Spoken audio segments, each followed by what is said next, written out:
أشهد أن لا إله إلا الله وحده لا شريك له وأشهد أن محمدا عبده ورسوله أما بعد فأعوذ بالله من الشيطان الرجيم بسم الله الرحمن الرحيم الحمد لله رب العالمين الرحمن الرحيم مالك يوم الدين إياك نعبد وإياك نستعين اهدنا الصراط المستقيم صراط الذين أنعمت عليهم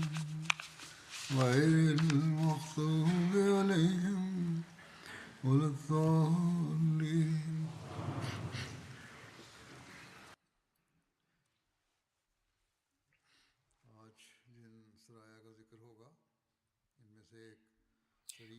Bismillahirrahmanirrahim. Uzur sọ wípé ọ̀wọ́ ogun tí a mẹ́nubà lénìí ìkànnì wọn ni Sariya Abdullah bin Rawaha tí a fi ránṣẹ́ sí ọ̀dọ̀ Usaid bin Rizam. Eléyìí ní ẹ̀kọ́ mẹ́nubà. Ọ̀wọ́ ogun Abdullah bin Rawaha yìí wáyé ní Shawwal ọdún kẹfà Hijira tí a fi ránṣẹ́ sí ọ̀dọ̀ Usaid bin Rizam ní Khaybar. Ó wà nínú àlàyé báyìí wípé ìgbà tí wọ́n ṣe ikú pa Abu Rafi Salam bin Abi Huqaiq, àwọn Yahudi yan Usaid bin Rizam ní adarí wọn. Ó dìde láàrin àwọn Yahudi láti sọ̀rọ̀. Ó wípé, mo fi Ọlọ́run ọba aláṣẹ rí, bí Muhammad sallallahu alayhi wa sallam bá kojú àwọn Yahudi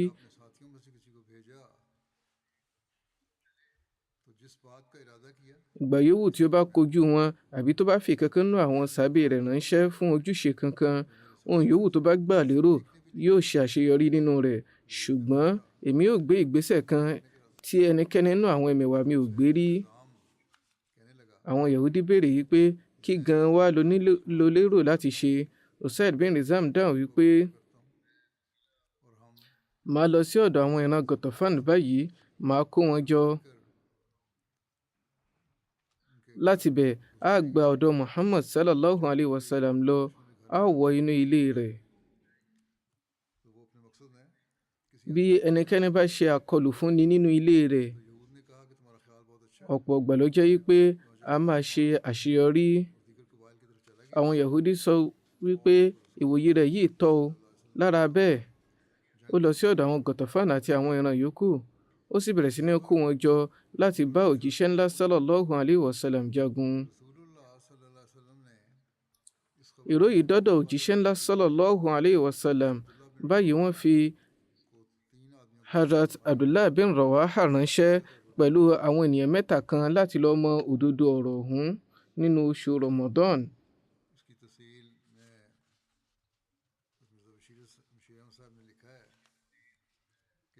Ẹ̀la rẹ̀ gẹ́gẹ́ bí Hazrat Mirza Bashir Ahmad Sahib ṣe kọ sílẹ̀.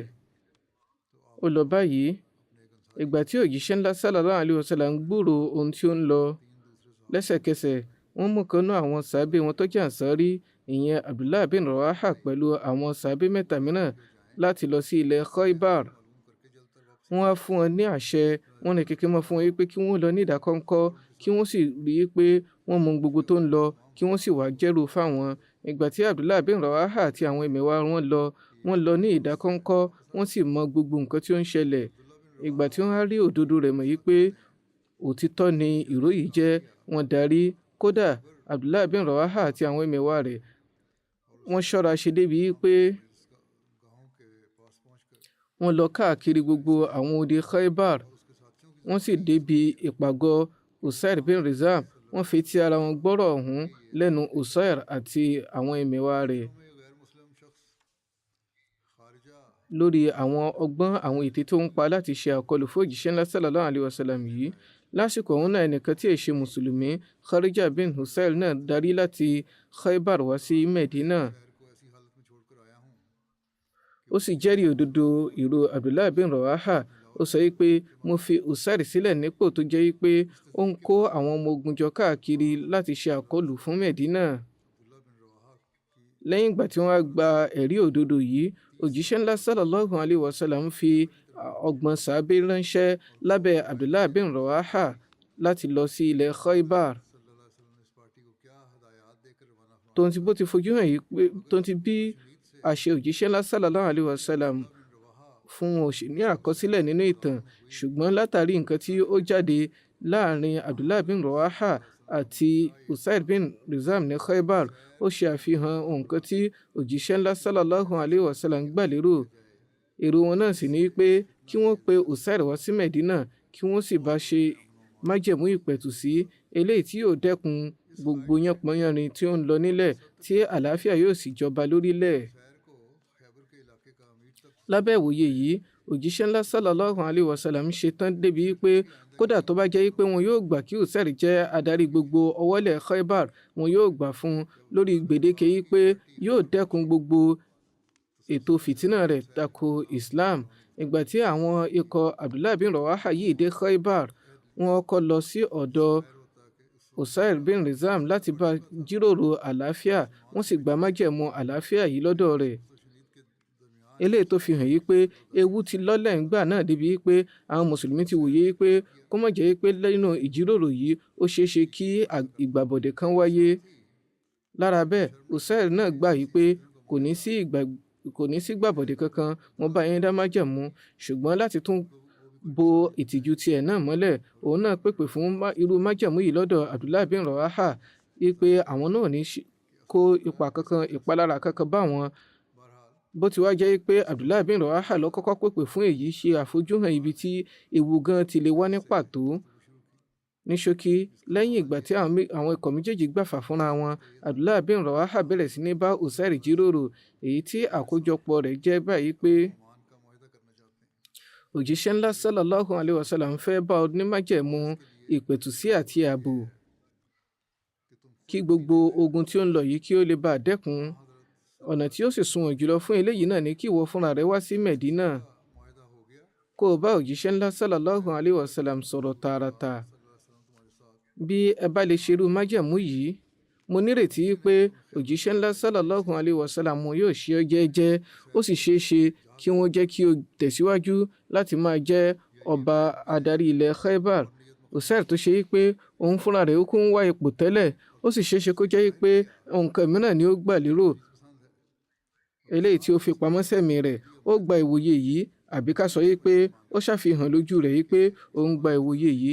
Lẹ́yìn náà, ó tó wá pe àwọn Yahudi jọ láti gba ìwòye tiwọn náà wípé nǹkan tí àwọn mùsùlùmí ń pèpè fún eléyìí kí lẹ fẹ́ kí a ṣe. Àwọn Yahudi tó ṣe pé ojú wọn ti dí fún ìdọ̀dí Islam, wọ́n ti dọ̀tá ìgbẹ́bi. Lára bẹ́ẹ̀, gbogbo wọn kọ ìwòye yìí, wọ́n sì ṣe gbogbo ìgbìyànjú láti dẹ́kun eléyìí lọ́dọ̀ Usaid. Wọ́n sọ yìí pé a ò nírètí pé Muhammad sallallahu alayhi wa sallam ó gbàfà fún ọ láti jẹ́ adarí ilẹ̀ Khaybar, ṣùgbọ́n Usaid tó ti mọ ohun gbogbo tó ń lọ, òun dúró ṣinṣin lórí ìpinnu tiẹ̀. Ó sọ yìí pé ẹ ò mọ̀ ní gbogbo ogun tó ń lọ gan, ó ti sú Muhammad sallallahu alayhi wa sallam fúnra rẹ̀, ó sì ń fẹ́ látọkàn rẹ̀ wáyé pé gbogbo bí ó bá ti ṣe é ṣe kí á dẹ́kun gbogbo ogun tí ó ń lọ. Ní ṣókí, Usaid bin Rizam jáde pẹ̀lú àwọn ikọ̀ Abdullah bin Rawaha. Gẹ́gẹ́ bí Abdullah bin Rawaha ṣe ṣe, òun náà kó àwọn Yahudi 30 tẹ̀léra rẹ̀. Ìgbà tí àwọn ikọ̀ yìí jáde ní Khaybar tí wọn yóò fi dé ilẹ̀ Karkara, èyí tó jẹ́ ibùsọ̀ 6 ní ìta Khaybar, Usaid pàníyàn dà. Ó sì lè ṣeéṣe kó jẹ́ pé èròkèrò ni ó ń bẹ lórí ẹ̀mí rẹ̀ tẹ́lẹ̀ tó wí pé àsìkò láti ṣàfihàn rẹ̀ nìyí. Báyìí ló jẹ́ pé bí wọ́n ti ń jíròrò lọ ni ó dọ́gbọ́n fa idà yọ. Ó dojú idà wọn kọ ẹni àpọ́nlé kan náà àwọn mùsùlùmí, Abdullah bin Unais Ansari. Lẹ́sẹ̀kẹsẹ̀ ni Abdullah ti rí i pé èròkèrò ni ó ń bẹ lọ́kàn ẹni àná yìí. Lára báyìí, ó tàràkùnrin rẹ̀ nípa láti bọ́ síwájú, ó dojúkọ Usaid. Ó sọ yìí pé èrè ọ̀tọ̀ Ọlọ́run ọba ǹjẹ́ o fẹ́ gbàbọ̀dè fún wa níbí? Abdullah bin Unais pe ọ̀rọ̀ rẹ̀ yìí lẹ́ẹ̀mejì, ṣùgbọ́n Usaid ò tiẹ̀ wulẹ̀ fèsì kankan, bẹ́ẹ̀ ni kò múra rẹ̀ kúrò nínú ẹ̀sùn ọ̀hún, níṣe ni ó ṣetán láti jagun. Eléyìí lè jẹ́ nǹkan tí ó ti jẹ́ nǹkan tí àwọn Yahudi ti panupọ̀ tẹ́lẹ̀ yìí pé tí wọ́n bá ti rí àǹfààní kankan kí gbogbo wọn jáde kojú àwọn mùsùlùmí kí wọ́n ṣàkólú lójijì. Báyìí ló jẹ́ pé lásìkò yìí òun ni wọ́n fa idà yọ, ìjà sì bẹ̀rẹ̀ láàrin ikọ̀ méjèèjì, tó ti bó ti jẹ́ pé òǹkà kan náà ni wọ́n jọ jẹ́ tí àwọn Yahudi sì ti gbèrò eléyìí lórí ẹ̀mí wọn, ṣùgbọ́n àwọn mùsùlùmí wọn ò ní èrò rẹ̀ bí tí wù ó mọ. Àwọn mùsùlùmí ò lérò eléyìí, ṣùgbọ́n Olúwa Ọlọ́run ọba ṣe tó jẹ́ pé bó tilẹ̀ jẹ́ pé àwọn mùsùlùmí gba ọgbẹ́ díẹ̀, síbẹ̀ náà kò séyìí tó papòdà nínú wọn. Ní ọ̀nà kejì, àwọn Yahudi wọ́n jèrè gbogbo ìgbàbọ̀dé wọn, wọ́n sì dẹni ilẹ̀. Ìgbà tí àwọn ikọ̀ sàábé yìí darí sí Mẹ̀dínà, tí òjíṣẹ́ ńlá sálàlláhu aláìhí wásálàm sì gbọ́ èrò gbogbo ohun tí ó wáyé, wọ́n dúpẹ́ lọ́wọ́ Ọlọ́run ọba lórí bí àwọn mùsùlùmí ti darí pẹ̀lú ààbò àti àlàáfíà. Wọ́n sọ wípé qad najākumullahu minal qawmi zzālimīn. Adúpẹ́, Olúwa ti dóòlà yín lọ́dọ̀ àwọn ikọ̀ oníbàjẹ́ yìí. Nípa ìṣẹ̀lẹ̀ yìí, ó ń bẹ́nu àwọn onítàn kìrìsìtẹ́nì tí wọ́n máa fi ẹ̀sùn kanlẹ̀ bí ẹni pé àwọn ikọ̀ Abdullah bin Rawaha yìí lọ sí ilẹ̀ Usaid láti kó wọn jáde ní Khaybar kí wọ́n lè bá rí àǹfààní kan láti ṣe ikú pa wọ́n lójú ọ̀nà, ṣùgbọ́n ẹ̀sùn yìí ò jámọ́ kankan ju ìlara látọ̀dọ̀ àwọn ará ilẹ̀ ìwọ̀ oòrùn lọ. Ohun tó bá wá sórí ẹ̀mí wọn náà ni wọ́n á máa sọ tako Islam, torí pé gẹ́gẹ́ bó ti fojú hàn nínú nǹkan tí a ti ṣe àlàyé yìí, kò sí ẹ̀rí kankan nínú ìtàn yìí pé àwọn mùsùlùmí lọ síbẹ̀ pẹ̀lú àníyàn irú eléyìí. Bí a bá ronú sí i, kódà bá tiẹ̀ fojú rénà gbogbo ẹ̀rí tí ó wà nílẹ̀, gbólóhùn Abdullah bin Unais tó lọ yí pé èrè ọ̀tọ̀ Ọlọ́run ṣé o fẹ́ gbàbọ̀dè fún wa níbí, àti bí òjíṣẹ́ ńlá sálàlláhu aláìhí wásálàm ti sọ yí pé adúpẹ́, Olúwa dóòlà yín lọ́wọ́ àwọn ìran oníbàjẹ́ yìí. Àwọn ẹ̀rí yìí wọ́n ti tó láti jẹ́rìí wípé àníyàn àwọn mùsùlùmí ó mọ́ porogodo, ó sì jẹ́ ti àlàáfíà. Ohun gbogbo tí ó wáyé látàrí ìgbàbọ̀dè tí ó wá látọ̀dọ̀ àwọn Yahudi gẹ́gẹ́ bí àṣà wọn ni, ṣùgbọ́n Ọlọ́run bá da gbogbo ète wọn lé wọn lórí pẹ̀lú ojúrere rẹ̀. Ní ṣókí, eléyìí ni àtúbọ̀tán sàríyà ọ̀hún. Lẹ́yìn náà, sàríyà Amr bin Umayya Zamri, eléyìí tí wọ́n fi ránṣẹ́ sí ọ̀dọ̀ àwọn Abu Sufyan. Nínú àkọsílẹ̀ Ibn Hisham, Ibn Kathir àti Tabari, wọ́n sọ pé ọdún kẹrin hijira lẹ́yìn ìṣẹ̀lẹ̀ Rajin ni ogun ọ̀hún wáyé, ṣùgbọ́n Ibn Sa'd sọ pé ọdún kẹfà hijira ni ó wà. Zarqani náà ni nǹkan tí Ibn Sa'd sọ, òun náà ṣe àbọ̀ rẹ̀ lórí ọdún kẹfà hijira. Hadrat Mirza Bashir Ahmad Sahib kọ nínú Siratu Khatamun Nabiyyin wípé ọdún kẹfà hijira ni sàríyà yìí wáyé. Wọ́n sì ṣe àlàyé rẹ̀ báyìí wípé ìpakasọ ń bẹ nínú ìwòye àwọn onítàn nípa àsìkò tí ogun yìí wáyé. Ibn Hisham àti Tabari wòye sí pé ọdún kẹrin hijira ni, ṣùgbọ́n Ibn Sa'd kọ ọdún kẹfà hijira. Alama Kastalani àti Zarqani ní ìwòye ti Ibn Sa'd. Lára báyìí, wọ́n kọ wípé ọdún kẹfà hijira ni èmi náà ń kọ nípa rẹ̀. Wallahu alam, Ọlọ́run bá ló mọ̀ jùlọ. Àkọsílẹ̀ nínú ohun àgbọ́yé Ibn Sa'd yìí ni Baihaqi náà fi lọ́lẹ̀, ṣùgbọ́n nínú tiẹ̀ èèyàn lè mẹ́nu bà àsìkò tí ó wáyé ní pàtó.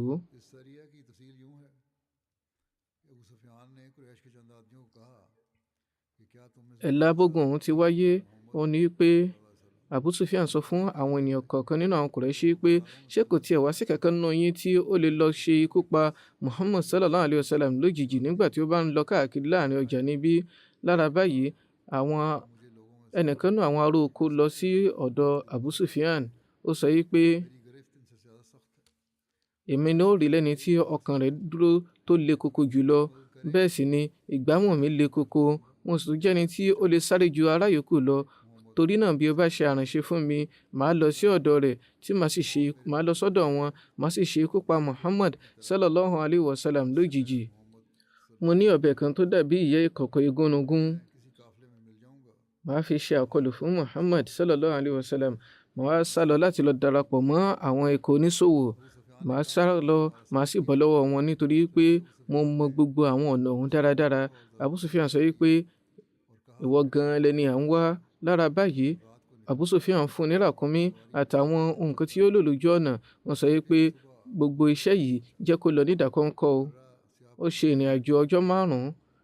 Àárọ̀ ọjọ́ kẹfà ni ó dé ilẹ̀ Hara. Hara jẹ́ ilẹ̀ onílẹ̀dú tó tún lókùúta tí Madina sì wà láàrin Hara méjì, ìkan Hara ìlà oòrùn, ìkejì Hara ìwọ̀ oòrùn. Ní ṣókí, ó dojú kọ àwọn ènìyàn nígbà tó dé Medina. Ó béèrè ibi tí òjíṣẹ́ ńlá sallallahu alayhi wa sallam wà títí tí ó fi mọ títí tí wọ́n ṣe sọ fún ibi tí wọ́n wà. Títí tí wọ́n ṣe sọ ibi tí wọ́n wà fún un. Lẹ́yìn èyí, ó di ràkúnmí rẹ̀ mọ́lẹ̀, ó sì lọ sí ọ̀dọ̀ òjíṣẹ́ ńlá sallallahu alayhi wa sallam. Àwọn ń wọ mọ́ṣáláṣí àwọn Banu Abdul Ash'al nígbà ọ̀hún. Ìgbà tí òjíṣẹ́ ńlá sallallahu alayhi wa sallam rí i, wọ́n sọ wípé dájúdájú ẹ̀mí ìtànjẹ ni ọkùnrin yìí bá wá. Wọ́n ti dá mọ̀ látàrí bí wọ́n ti rí i. Ọlọ́run bá sì pààlà láàrin òun àti nǹkan tí ó gbà lérò. Ní ṣókí, bó ṣe gbé ìgbésẹ̀ láti ṣe àkọlù fún òjíṣẹ́ ńlá sallallahu alayhi wa sallam, Usaid bin Hudayr gbá mú láti ibi aṣọ ọrùn rẹ̀. Lójijì ni ọ̀bẹ bọ́ lọ́wọ́ rẹ̀. Ó bẹ̀rẹ̀ sí ní ké, ẹ̀jẹ̀ mi ò, ẹ̀jẹ̀ mi ò. Èyí ni wípé ẹ dóòlà ẹ̀mí mi. Ọwọ́ ti tẹ̀ báyìí. Hazrat Usaid gbá mú lọ́rùn. Lẹ́yìn náà wọ́n dá a sílẹ̀. Òjíṣẹ́ ńlá sallallahu alayhi wa sallam sọ fún un wípé ó yá sọ fún mi lódodo, ta ni o jẹ́? Ó dáhùn pé mò ń tọrọ ààbò náà. Òjíṣẹ́ ńlá dáhùn pé ó dára, wàrà ààbò. Lẹ́yìn náà ó kérò gbogbo ojúṣe àti nǹkan tí Abu Sufyan fún un ṣe. Ìgbà tí òjíṣẹ́ ńlá sallallahu alayhi wa sallam dá a sílẹ̀ látàrí àánú tí wọ́n ṣe fún un, ó fi di mùsùlùmí. Ó sọ wípé ìrẹ Muhammad sallallahu alayhi wa sallam, mi kì í bẹ̀rù ẹnikẹ́ni, ṣùgbọ́n látìgbà tí mo ti rí ọ, kété tí mo ti rí yín ni mo ti péye tí ọkàn mi sì lẹ́wà. Lẹ́yìn èyí, mo wá rántí ojúṣe eléyìí tí mo bá wá. Ojúṣe kan ni tí gbogbo àwọn tó ti rí kọjá lọ ní ṣáájú mi tí wọ́n ti gbìyànjú tí wọ́n ti kùnà lé lórí. Báyìí mo wòye pé ni mo rí mọ̀ yìí pé ààbò ń bẹ fún yín. Dájúdájú Ọlọ́run bá ló ń dáàbò bò yín, tó sì jẹ́ pé ikọ̀ Abu Sufyan ikọ̀ ṣàìtàn ni. Lórí èyí, òjíṣẹ́ ńlá sallallahu alayhi wa sallam rẹ́rìn músẹ́. Ẹni ọ̀hún dúró. Lẹ́yìn ọjọ́ díẹ̀, ó gba ìyọ̀ǹda lọ́dọ̀ òjíṣẹ́ ńlá sallallahu alayhi wa sallam. Lẹ́yìn èyí, a ò mọ nǹkan kan nípa rẹ̀ nínú ìtàn mọ́. Nǹkan kan ò jáde nínú ìtàn nípa rẹ̀ mọ́. Òjíṣẹ́ ńlá sallallahu alayhi wa sallam wá fi Amr bin Umayyah àti Salama bin Aslam ránṣẹ́ sí ọ̀dọ̀ Abu Sufyan. Wọ́n sọ fún wọn wípé bí ẹ bá bá nínú ìpìyè, ẹ ṣe ikú pa á. Ohun tó ti ń gbà lérò nìyí. Nǹkan tí ó sì jẹ́ ẹ̀san rẹ̀ náà ni kí káókù yanjú rẹ̀, kóun náà kúrò nílẹ̀ kí gbogbo wàhálà yìí lè dópin. Ibn Sham ní àlàyé pé òjíṣẹ́ ńlá sallam fi Jabbar bin Sakhar ránṣẹ́ pẹ̀lú Amr bin Umayyah. Àwọn méjèèjì yìí ni wọ́n lọ síbẹ̀ tí wọ́n dé tòsí Mecca. Wọ́n fi àwọn ràkúnmí wọn méjèèjì pamọ́ síbi ìpẹ̀tẹ́lẹ̀ Yajij.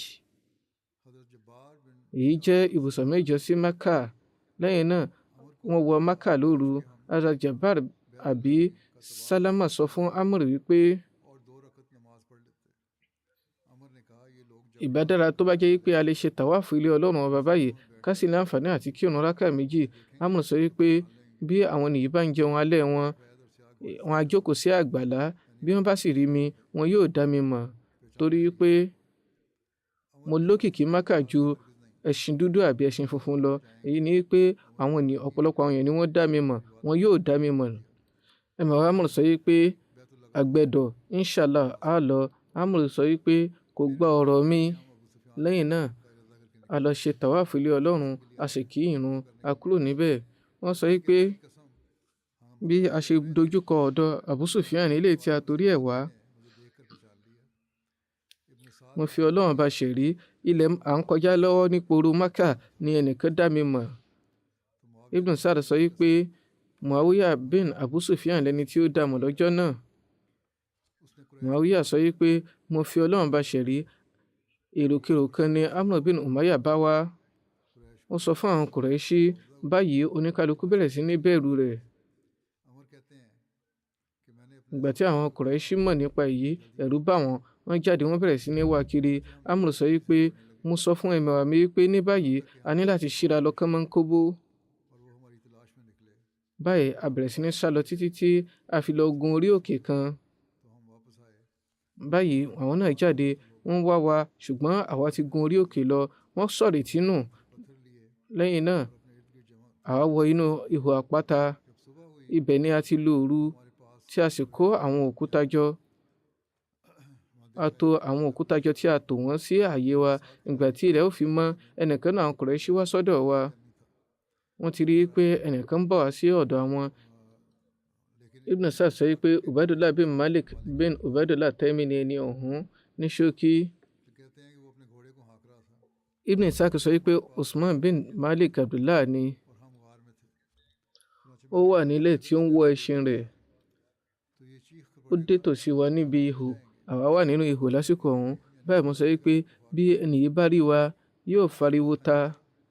Ọwọ́ sì tẹ̀ wá wọn yóò ṣe ikú pa wá. Ìyẹn ni wípé yóò pe àwọn kèfèrí.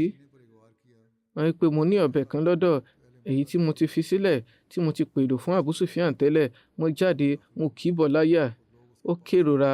Àwọn ará Mákà gbọ́ ìró rẹ̀. Mo darí sí inú ihò. Mo wọ inú ihò. Àwọn ènìyàn sáré dọ́dọ̀ rẹ̀ ṣùgbọ́n ó bọ́ sí àsìkò ìgbà tí ó sì ń pọ̀ kàkà kú. Lára bẹ́ẹ̀ wọ́n béèrè pé ta lẹni tó ṣe àkọlù fún ọ? Ó dàbí pé Amr bin Umayyah ni. Báyìí ni ikú dé bá. Ibẹ̀ ni ó papòdà sí tí ó sì láǹfààní àti sọ bí tá a wà fún wọn. Nínú ẹgbàá kan wọ́n rí i pé nígbà tí wọ́n rí i kò tiẹ̀ lágbára kankan láti sọ fún àwọn ará Mákà ibi tí a wà.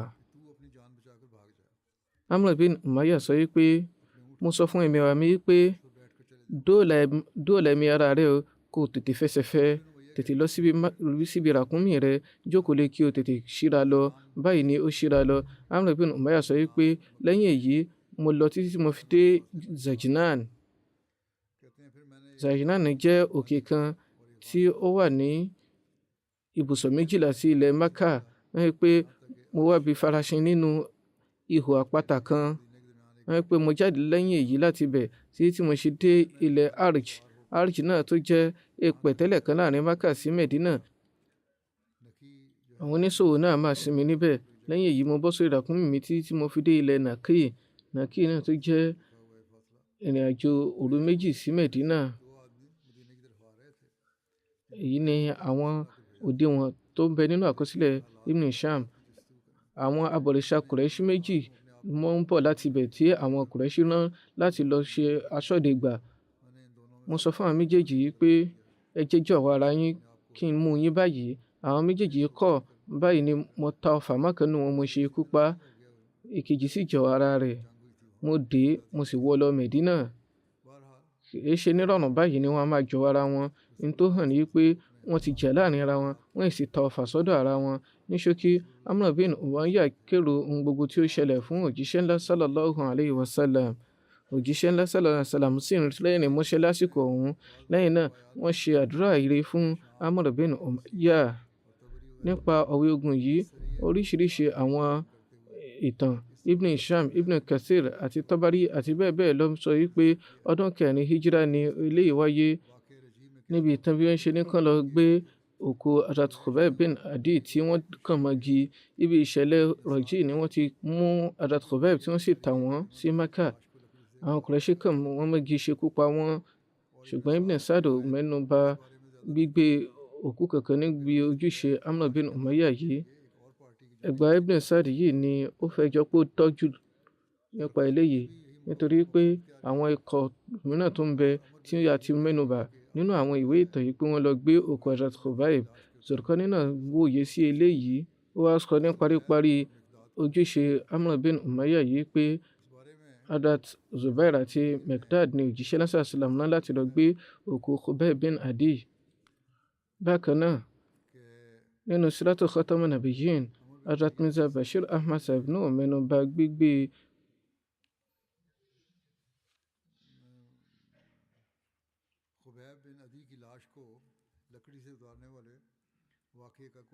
òkú Khubayb bin Adi lára igi níbi ìṣẹ̀lẹ̀ Amr bin Umayyah. Báyìí ni wọ́n ṣe yànnàná rẹ̀. wọ́n kọ wípé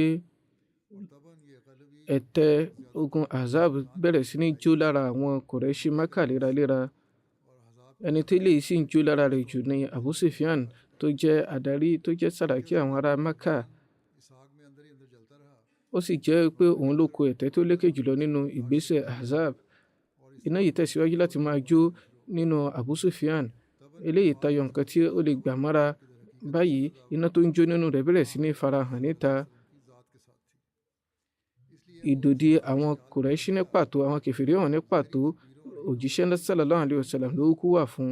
Báyìí ni Abu Sufyan ṣe wá wòye wípé nígbà tó bá jẹ́ pé gbogbo ète tí a pa ní ojú òkèrè òhàn kò ṣiṣẹ́ kankan, èyí ṣe tí a tó pa ète mìíràn ní ìdákọ́ńkọ́ láti fi òpin sí Muhammad sallallahu alaihi wasallam.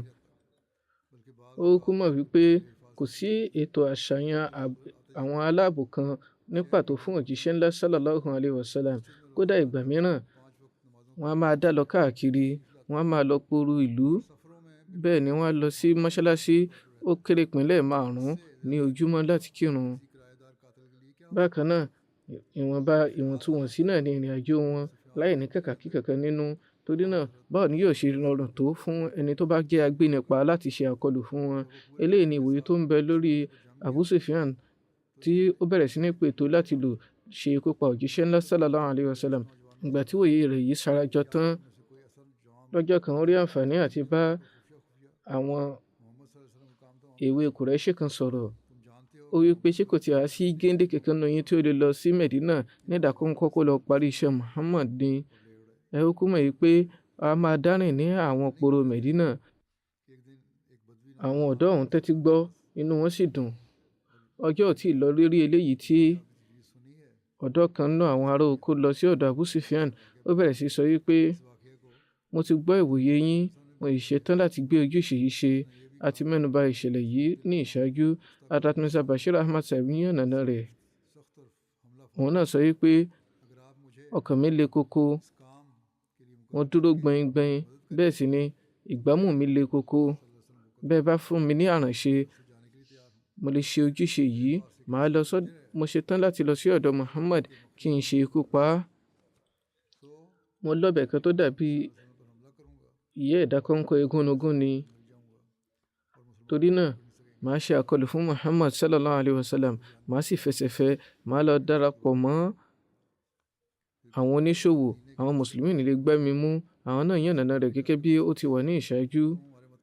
Ó sọ wípé mo mọ ojú poro Mẹ̀dínà dáadáa. Abu Sufyan sọ wípé dále ìwọ gan lẹni tá à ń wá.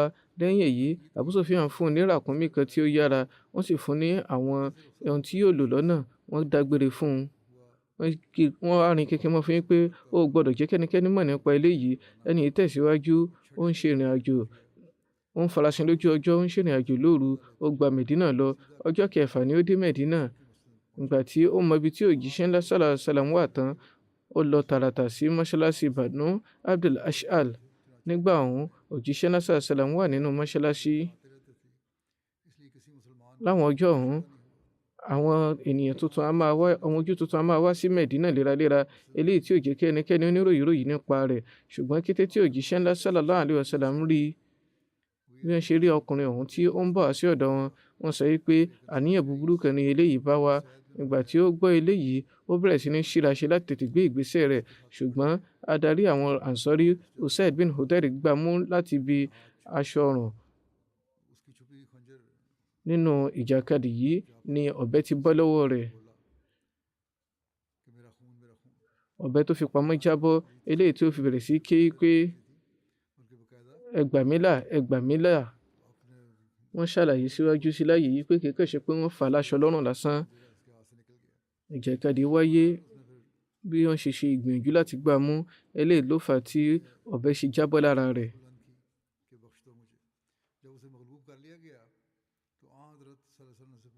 Ní ṣókí ó bẹ̀rẹ̀ sí ní ké pé ẹ gbà mí là. Ìgbà tí ọwọ́ tẹ̀ tán, òjíṣẹ́ ńlá sallallahu alaihi wasallam wá béèrè lọ́dọ̀ rẹ̀ wípé ó yá sọ fún mi lódodo, ta ni ọ́, kí sì làníyàn rẹ? Ó sọ wípé bẹ́ẹ̀ bá dóòlà ẹ̀mí mi, màá sọ ohun gbogbo. Lẹ́yìn náà gẹ́gẹ́ bí a ṣe mẹ́nubà ní ìṣáájú, ó yànnàná gbogbo tí ó ṣẹlẹ̀. Òjíṣẹ́ ńlá sallallahu alaihi wasallam wá sọ wípé ó dára, a ó ṣe àforíjì fún ọ.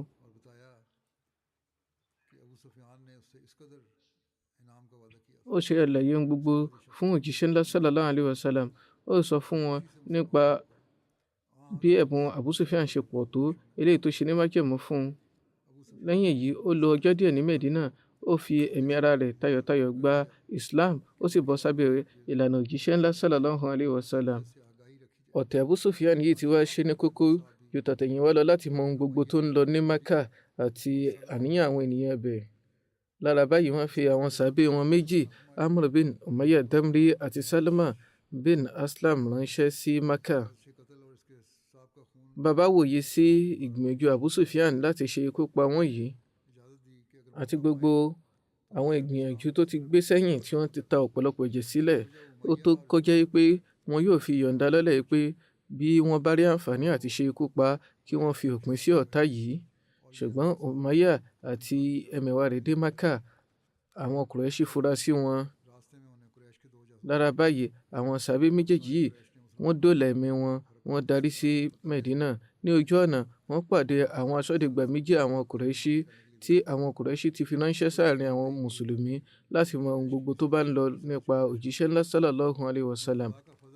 Yóò sì ní ṣe ní kàyéfì tó bá jẹ́ pé ète àti tó tàjẹ̀ sílẹ̀ mìíràn ni wọ́n ń dá. Ṣùgbọ́n ojúre Ọlọ́run bá ní ó jẹ́ kó jẹ́ pé Umayya àti Salma dá àwọn aṣọ́dẹ̀gbà ọ̀hún mọ̀ tí ìgbà tí wọ́n sì gbìyànjú láti dì wọ́n láti mú wọn, wọ́n ṣe àkọlù, wọ́n bẹ̀rẹ̀ ìjà. Nínú ìjà yìí wọ́n ṣe kó pa aṣọ́dẹ̀gbà kan, wọ́n sì mú èkejì nígbèkùn, wọ́n wọ́ lọ Medina. A máa mẹ́nubà èyí tó kù lọ́jọ́ iwájú inshallah. Mo ń sọ fún yín pé ẹ máa ṣe àdúrà fún bí nǹkan ti ń lọ ní Pakistan. Nǹkan máa le koko dé ògóńgó nígbà mìíràn tí ó sì jẹ́ pé àwọn ìjọba fúnra wọn ti di ọmọlanke tí àwọn alákatakítí fi ń ṣeré. Tẹ́lẹ̀tẹ́lẹ̀ ìròyìn pé wọ́n rí sóró mọ́ṣáláṣí lulẹ̀ la máa ń gbọ́. Eléyìí ni wọ́n lẹ́sùn lé lórí.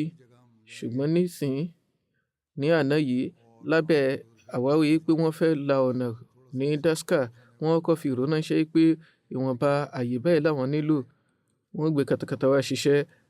Ààyè ibi balùwẹ̀ nìkan náà ni wọ́n nílò, ibẹ̀ ni yóò gbà kọjá. Ṣùgbọ́n nígbà wọ́n gbé katakata dé, gbogbo mọ́ṣáláṣí ọ̀hún ni wọ́n ré lulẹ̀ lábẹ́ ìpèpè àwọn àfáà. Mọ́ṣáláṣí náà dẹ́lẹ́rìí lọ́wọ́ wọn. Wọ́n ti kọ́ mọ́ṣáláṣí ọjọ́ ti pẹ́ ṣáájú ìpàlà orílẹ̀ ni. Ó jọ pé Chaudhry Zafar Khan ni ó kọ́. Ibi tí wà ìbàjẹ́ wọn lè dé nìyí lásìkò yìí. Ọlọ́run bá nìkan náà ni ó lè gbá wọn mú ní kíákíá. Kó sì bá da gbogbo àwọn ète wọn lé wọn lórí. Torí náà ó ṣe kókó fún àwọn Ahmadi pàápàá jùlọ àwọn tó wà ní Pakistan láti bójútó àdúrà. Bákan náà ọ̀rọ̀ ń lọ káàkiri nípa Palestine, nípa májẹ̀mú ìpẹ̀tùsí tí ó ń lọ, wípé bóyá ó ti dé ààyè kan àbí kò tíì débẹ̀. Oríṣiríṣi ìgbàfàfúnni ni ó ń lọ báyìí. Àwọn èèyàn sì ti bẹ̀rẹ̀ sí ní yọ ayọ̀ pọ̀rọ́. Ṣùgbọ́n ó ṣe kókó kí wọ́n gbọ́ àgbọ́yé pé àwọn ọmọ ogun Dàjálì yóò ṣe fọkàn tán lọ́nà kankan. Ọ̀tọ̀ ni tí wọ́n máa sọ, ọ̀tọ̀ ni tí wọ́n máa ṣe. Fún ìdí èyí ẹ nílò láti nírètí tí ó pọ̀. Àdúrà ni ó ṣe kókó kí ẹ máa ṣe. Ó lè ṣe kókó fún àwọn mùsùlùmí náà kí wọ́n ṣe làákàyè, kí wọ́n ṣe gbìyànjú láti rí ẹ̀tọ́ wọn lọ́nà tí ó tọ́, kí Olúwa fún àwọn mùsùlùmí ní làákàyè. Ní báyìí màá mẹ́nu bà àwọn olóògbé kọ̀ọ̀kan tí a sì kí jánásà wọn lẹ́yìn náà. Ẹni àkọ́kọ́ ni Makaram Sheikh Mubarak Ahmad Sahib. Àwọn ni wọ́n jẹ́ Nazir Diwan Sadar Anjuman Ahmadiyya ní Rọ́bùà tẹ́lẹ̀ rí. Wọ́n papòdà ní ọjọ́ 11 oṣù kínní ní ọmọ ọdún 87. Inna lillahi wa inna ilayhi raji'un. Músí ni olóògbé jẹ́. Àbí wọn nínú jàmáà ni bàbá wọn Sheikh Muhammad Din Sahib ní ó ṣe báyà ní ọdún 1938.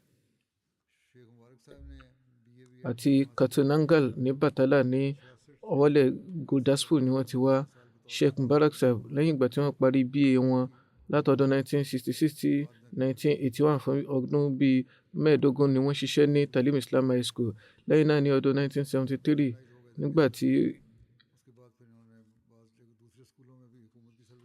nígbà tí ilé ìwé ọ̀hún tó di tìjọba, wọ́n tẹ̀síwájú láti máa ṣiṣẹ́ ní àwọn ẹ̀ka àwọn ilé ìwé mìíràn káàkiri. Wọ́n ṣe ojúṣe wọn nínú ìdánilẹ́kọ̀ọ́. lára bẹ́ẹ̀ wọ́n lo ogójì ọdún nínú ìfarajìn fún jàmáà. Ní sàmánì àdá Khalifatul Masih kẹta ni wọ́n fira wọn jìn ní ọdún 1982 wọ́n sì tẹ́wọ́ gba ìfarajìn wọn. Ní ọdún 1982 àdá Khalifatul Masih kẹrin rahimahullah ta'ala yàn wọ́n ní naib wakil fún àyájọ́ 100 ọdún.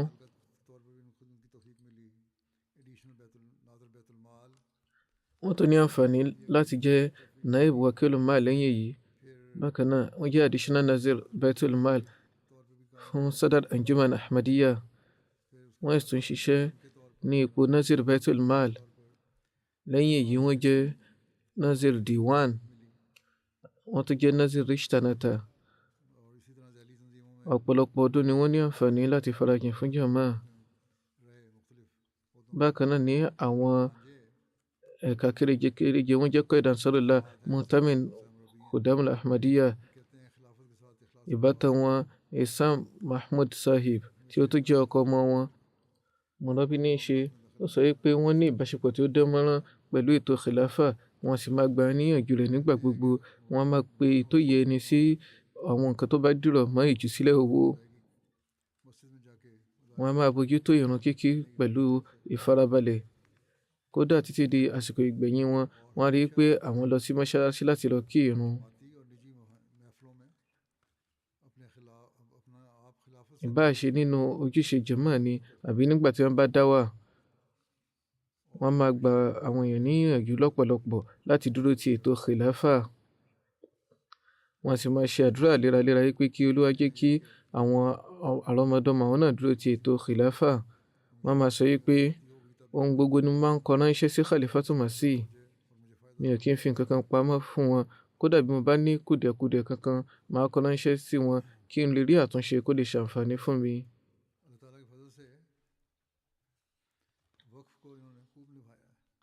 pẹ̀lú kí Ọlọ́run ọba Allah wọ́n bójú tó wà fún wọn ní ọ̀nà tí ó dára lọ́pọ̀lọpọ̀. Huzur sọ pé wọ́n ṣiṣẹ́ pẹ̀lú èmi náà nígbà tí wọ́n ní ẹ̀ka Sadr Anjuman tí mo sì rí gbogbo eléyìí. wọ́n jẹ́ aláwòkọ́ṣe nínú ìfi ẹ̀sìn lékè ohun ayé. wọ́n ní gbèsè ayé ìwọ̀ntúnwọ̀nsí ni wọ́n jẹ́. wọ́n sì jẹ́ ẹni tó máa ń fi gbogbo nǹkan jìn. ọ̀pọ̀ ìgbà ni yóò jẹ́ pé wọn yóò lọ káàkiri. nígbà tí wọ́n bá ṣe darí wọn yóò lọ sí yàrá àkóso wọn. tó bá tó ti dìrọ̀lẹ́ wọn á tó tẹ̀síwájú láti lọ ṣàbẹ̀wò káàkiri. wọ́n sì máa ṣe gbogbo ìgbìyànjú láti rí àǹfààní àti farajìn. ìkànnù àwọn ọmọ ti gbà wọ́n níyànjú láti sinmi rí nígbà tí ó rẹ̀ wọ́n. wọ́n sọ pé ìgbà tí màá fẹ̀yìntì náà nígbà tí mo bá papòdà. gbogbo àwọn òṣìṣẹ́ ní yàrá àkóso ni wọ́n nífẹ̀ẹ́ wọn lọ́pọ̀lọpọ̀. wọ́n ní wọ́n máa tọ́jú wa dáradára. wọ́n á yẹ ohun gbogbo wò kínníkínní. wọ́n á ṣe gbogbo ìgbìyànjú láti pé wọn. kódà àwọn nǹkan tá a tún nílò ní ọ̀kan òjọ̀kan. wọ́n tún kọ pé wọ́n jẹ́ni tí ó kúndùn ìwé kíkà lọ́pọ̀lọpọ̀. wọ́n ní mo ti rí nínú ilé ìgbà gbogbo ni wọ́n rí pé àwọn ń kàwé. wọ́n á ka ìwé Hazrat Masih Maud alayhi salatu wasalam. wọ́n yìí ti farabalẹ̀ ka àwọn malfuzati wọn. wọ́n sì máa ń kíkí mọ́ eléyìí wọ́n máa gba ọmọ náà níyànjú rẹ̀. wọ́n gbọ́ àgbọ́yé àwọn ìlànà jàmáà lọ́pọ̀lọpọ̀. wọ́n sì dáńtọ́ nínú ìfi ìwòye tó tọ́ àti ìdájọ́ tó tọ́ lọ́lẹ̀. Olúwa fi ọ̀pọ̀lọpọ̀ àkìjẹ́ rere ta wọ́n lọ́rẹ. ìgbà tí àyẹ̀wò wá fún àwọn ìlànà Anjuman àwọn náà wà nínú àwọn ìgbìmọ̀ wọn. wọ́n sì máa fún àwọn ìwòye tí ó dára lọ́lẹ̀. ẹni tí ó jẹ́ alábòójúwò Baitul Mal fún Karachi yẹn Sayyid Daud Ahmad kọ wípé mo ní àǹfààní láti ṣiṣẹ́ lábẹ́ wọn ní Nazaratul Mal ní ọdún 23. tìfẹ́tìfẹ́ ṣe máa bá a lò. ibi tí a bá ti ní kùdìẹ̀kudiẹ wọ́n á fi hàn wá. ibi tí a bá sì tún ṣe dáadáa wọ́n á fún wa ní kóríyá. oníkálukú àwọn òṣìṣẹ́ ni a máa wòye pé àwọn ní ìbáṣe kan pàtó pẹ̀lú Sheikh Saib. wọ́n sì máa bójú tó gbogbo ìlànà ìgbìyànjú oníkálukú. wọ́n máa ṣe àránṣe fún wọn ní gbogbo ọ̀nà tó bá yẹ kí Olúwa ṣe àforíjì àti àánú fún wọn. wọ́n ní ọmọbìnrin 6 ọmọkùnrin kan àti aya kan. Makaram Muhammad Munir Idlibi Saib ní ẹnì kejì tí a sọ̀rọ̀ nípa wọn. ará Qatar ni wọ́n papòdà ní ọjọ́ tí ó kọjá lọ ní ọmọ ọdún 86. Inna lillahi wa inna ilayhi raji'un. wọ́n ní ọmọkùnrin mẹ́ta àti ọmọbìnrin kan. Qatar ni gbogbo wọn ń gbé. Musalam Darabi Sahib kọ wípé látàrí wọn ni èmi àti ọbàkan mi ṣe wọnú Jama Ahmadiyya. Oníyìn rere tó dáńtọ́, oníwàásù tó péye, olóye tó sì jinlẹ̀ nínú ìwé kíkọ nípa ẹ̀kọ́ Islam ni wọ́n jẹ́. Ìpìlẹ̀ ọdún 1984 ni wọ́n ṣe báyà. Ìgbà tí wọ́n sì pàdé Khalifatul Masih kẹrin, wọ́n lo ọ̀pọ̀lọpọ̀ àsìkò ní London níbí báyìí. Wọ́n sì kópa nínú Liqa Ma'al Arab àti àwọn ètò mìíràn eléyìí tí wọ́n ń ṣe ìtumọ̀ rẹ̀. Wọ́n kọ ìwé tí ó lé ní 10.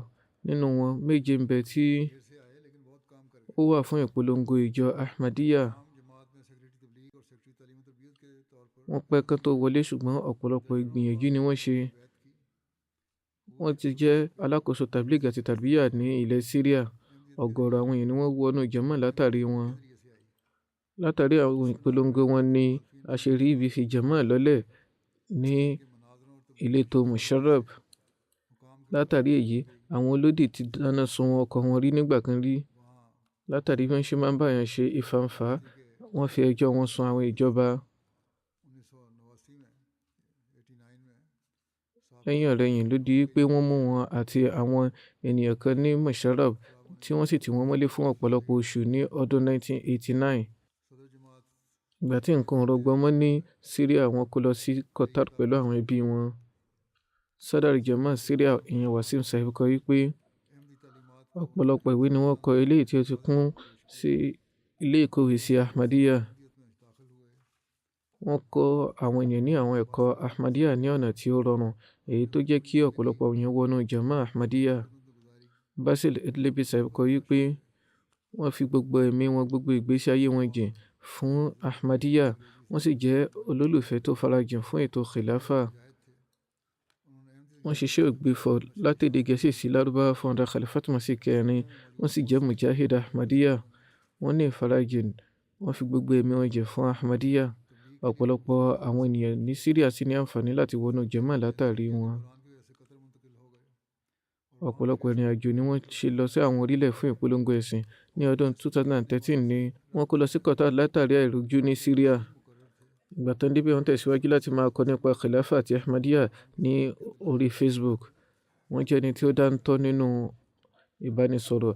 Wọ́n sì máa fi òdodo Hazrat Masih Maud alayhi salam lọ́lẹ̀ látàrí Al-Qur'ani àti Sunnah. Ọ̀pọ̀lọpọ̀ ìwé ni wọ́n kọ, ọ̀pọ̀lọpọ̀ ìwé ni wọ́n sì tú láti èdè Gẹ̀ẹ́sì sí Lárúbáwá ní ìdáàbòbò ètò Khilafa. Tahan ti gègé ti tẹ̀mí ni wọ́n fi sílẹ̀ fún ìpolongo àti ìdáàbòbò Ahmadiyya. Wọ́n dúró ṣinṣin, àwọn àti ẹbí wọn sì ní láti dojúkọ ọ̀pọ̀lọpọ̀ ìṣòro ní ilẹ̀ Damascus látàrí òdodo Hazrat Masih Maud alayhi salam. Hazrat Akib Sahib sọ wípé látàrí Edlebi Sahib ni mo ṣe mọ̀ nípa Ahmadiyya. Makaram Khalid Izam Sahib náà sọ wípé ìwé wọn Dajjal ọwọ́ mi tẹ ní ọ̀nà kan. Eléyìí wú mi lórí, ó sì yí gbogbo ìwòye mi, àgbọ́yé mi dà. Lẹ́yìn èyí, mo tún ka ìwé wọn Ìṣekúpa Pẹ̀sìndà àti ọ̀rọ̀ àwọn àlùjànnú. Báyìí mo kàn sí wọn lórí aago. Lẹ́yìn èyí, Khalid Izam Sahib ṣe báyà. Eléyìí dùn mọ́ olóògbé inú lọ́pọ̀lọpọ̀. Dr. Imran Rahman Sahib tí wọ́n jẹ́ Sadar Jamaat Qatar kọ wípé oníwọ̀ntúnwọ̀nsí ni wọ́n jẹ́. Wọ́n sì jẹ́ ẹni tí ó ní ìdúró ti ètò Jama, ìfarajìn fún ètò Khilafa àti ìtẹríba pẹ̀lú ìfẹ́ fún ètò Khilafa léyìí tí ó jọni lójú. Látàrí MTA, wọ́n á wo àwọn khutba, wọ́n á sì tún wo àwọn ètò míì yòókù náà. Ilé jẹ́ nǹkan tí wọ́n máa fi hàn. Wọ́n máa wà níwájú gbọ̀ngbọ̀n nínú ìjùsílẹ̀. Wọ́n rí i pé àwọn ni wọ́n kọ́ kópa nínú ìjùsílẹ̀ owó wọn. Wọ́n rí i pé ọjọ́ díẹ̀ kó tó di pé wọ́n papòdà ni wọ́n pe Murabi Sahib àti alákòóso owó láti rí i pé wọ́n san wákfù jadidi wọn. Àwọn elétò ààbò náà tàtàrí àbòsí tọpa wọn, ṣùgbọ́n wọ́n ní láti padà dá wọn sílẹ̀.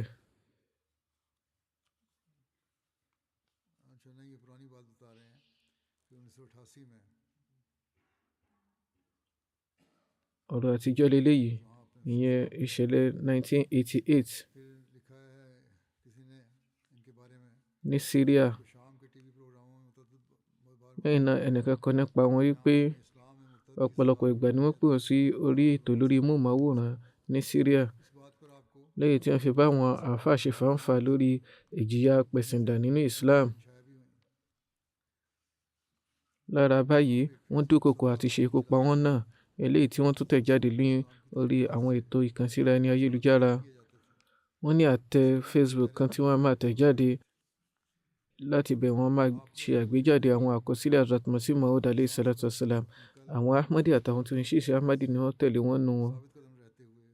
Títí di ìgbà èémí ìgbẹ̀yìn wọn, wọ́n lo gbogbo gègé wọn àti ẹ̀mí wọn láti farajìn tí wọ́n fi dúró ṣinṣin nínú ìpolongo ìjẹ́yìn rere Hazrat Masih Maud àti jẹ́ èrò ẹ̀sìn Ọlọ́run ọba òdodo.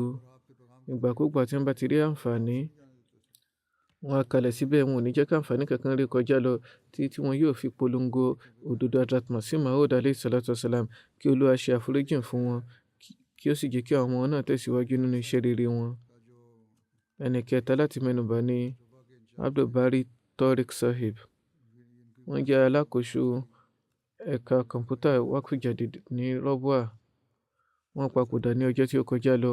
Inna lillahi wa inna ilayhi raji'un. Sadar Sahib Waqf Jadid kọ báyìí wípé látàrí baba ńlá wọn Mukarram Chaudhry Muhammad Yar Sahib ará Gatalia ní ọwọ́lẹ̀ Sialkot ní ìjọṣe wọnú ibi wọn. Wọ́n ṣe báyà ní ọdún 1903 látàrí àkọ́ránṣẹ́ bàbá wọn Chaudhry Ghulam Qadir Sahib bí wọn sínú Jamaat ni. Wọ́n ṣe MSc nínú Computer Science, wọ́n sì ń ṣiṣẹ́ ní Karachi. Lẹ́yìn èyí wọ́n ní àrùn jẹjẹrẹ. Ìgbà tí ara wọn dá lẹ́yìn náà wọ́n tó tún àrùn jẹjẹrẹ yìí ní. Lẹ́yìn èyí wọ́n á kọ ránṣẹ́ sí Ada Khalifatu Masih kẹrin. Wọ́n fi àwọn oògùn homeopathy kan ránṣẹ́ sí wọn. Wọ́n sọ fún wọn wípé kí wọ́n tẹ̀síwájú nínú ètò ìwòsàn wọn ní ọ̀nà yìí. Bákan náà wọ́n pèpè fún Waqf, èyí tí Ada Khalifatu Masih kẹrin rahimahullah ta'ala yọ̀ǹda fún wọn. Lára bẹ́ẹ̀ wọ́n fi wọ́n sí ẹ̀ka Tariq Jadid. Lẹ́yìn náà wọ́n tún fi wọ́n sí ojú iṣẹ́ ní Waqf Jadid. Yàtọ̀ sí pé wọ́n jẹ́ kí gbogbo yàrá àkóso kún fún ètò kọ̀ǹpútà, wọ́n rí pé ń ṣe ìgbìyànjú takuntakun ní àwọn ẹ̀ka yòókù náà. Wọ́n ṣiṣẹ́ ní ìdálẹ̀ Pakistan gan pẹ̀lú ilé ìwòsàn Ahmadiyya Kano ní Nàìjíríà àti ní Benin. Wọ́n ṣiṣẹ́ níbẹ̀ láti jẹ́ kí àwọn ètò ń wà lórí kọ̀ǹpútà. Oníwòsàn wa ní Kano sọ wípé iṣẹ́ yìí tá a bá fẹ́ ṣe, ẹgbẹ̀lẹ́gbẹ̀ owó ni yóò pè fún wa. Kódà ẹgbẹ̀lẹ́gbẹ̀ dọ́là ni wọ́n ń pèpè fún, léyìí tí ó kéré jù lọ. Ṣùgbọ́n nígbà tí wọ́n wá sí bíbà yìí láàrin oṣù kan, wọ́n yanjú gbogbo iṣẹ́ wa lórí ìnáwó ráńpẹ́. Ìyá wọn, aya wọn, ọmọkùnrin àti àwọn ọbàkan 5 ni wọ́n fi sílẹ̀ sáyé lọ. Àwọn obìnrin náà wà nù wọn. Ìgbà tí wọ́n fi ẹ̀mí wọn jìn, lẹ́yìn ìgbà tí ara wọn dá tán, wọ́n ti ṣe májẹ̀mú pé tára wọn bá ti dá, wọn yóò fi ara wọn jìn. Nígbà tí wọ́n ṣe léyìí, ọdún 21 ni wọ́n ṣe ní ìfarajìn yìí. Wọ́n ṣiṣẹ́ tẹ̀mítẹ̀mí, tọ̀sán tòru ni wọ́n farajìn. Wọ́n sì fi àwòkọ́ṣe lọ́lẹ̀ nínú ìfarajìn ní èyí tí ó ṣe kọ́. Wọ́n tún jẹ́ Qaid Ansarullah Markaziyya náà. Wọ́n lọ sí yàrá àkóso lọ́jọ́ yìí ni wọ́n ṣe ní àkọlù ọkàn eléyìí tí wọ́n fi papòdà. Sadar Ansarullah Dr. Sultan Sahib kọ wípé wọ́n jẹ́ ẹni tó ní ìfarajìn fún ètò khilafa àti jama. Wọ́n bójútó Waqf fún wọn tẹ̀mí tara. Wọ́n sì jẹ́ ẹni tó ní ìfarajìn tó jinlẹ̀. Ìfarajìn yìí ni a máa wú wọn lórí. Ọkàn wa sì máa balẹ̀ tí wọ́n bá ti bójútó àwọn ojúṣe tí a fi fún wọn. Ẹnìkan sọ fún wọn pé kí wọ́n máa gbowó lórí iṣẹ́ tí wọ́n bá ń ṣe fún àwọn ènìyàn. Nígbà tí wọ́n bá ń bá wọn gbé àwọn ètò jáde, ọ̀pọ̀lọpọ̀ ìgbìyànjú lẹ̀ ń ṣe. wọ́n dáhùn pé wákùú zindagi ni mo jẹ́, ọ̀dọ̀ Ọlọ́run bá sì ni màá ti gbẹ̀san mi. wọ́n bójú tó gbogbo ojúṣe gbogbo ìwọ̀ tó ń bẹ lọ́rùn wọn látàrí wákùú. gẹ́gẹ́ bí wọ́n ṣe sọ, wọ́n ní àmọ̀dájú nípa ìbùkún wákùú. wọ́n sì ti pinnu, wọ́n ṣe májẹ̀mú àti ṣe ìgbìyànjú yìí títí di àsìkò yìí ní ìgbẹ̀yìn, wọ́n sì ṣe àmúṣe rẹ̀. kí Olúwa ṣe àánú kí ó ṣe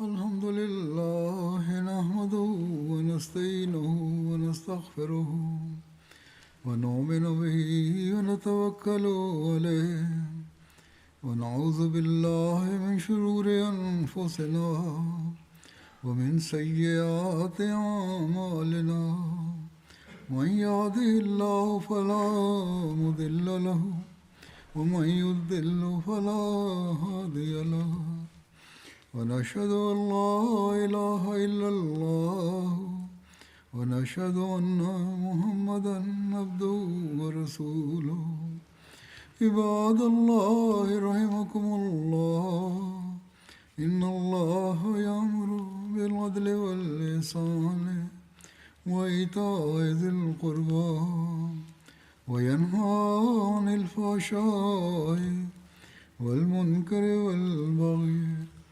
يعظكم لعلكم تذكرون اذكروا الله يذكركم وادعوه يستجب لكم ولذكر الله أكبر.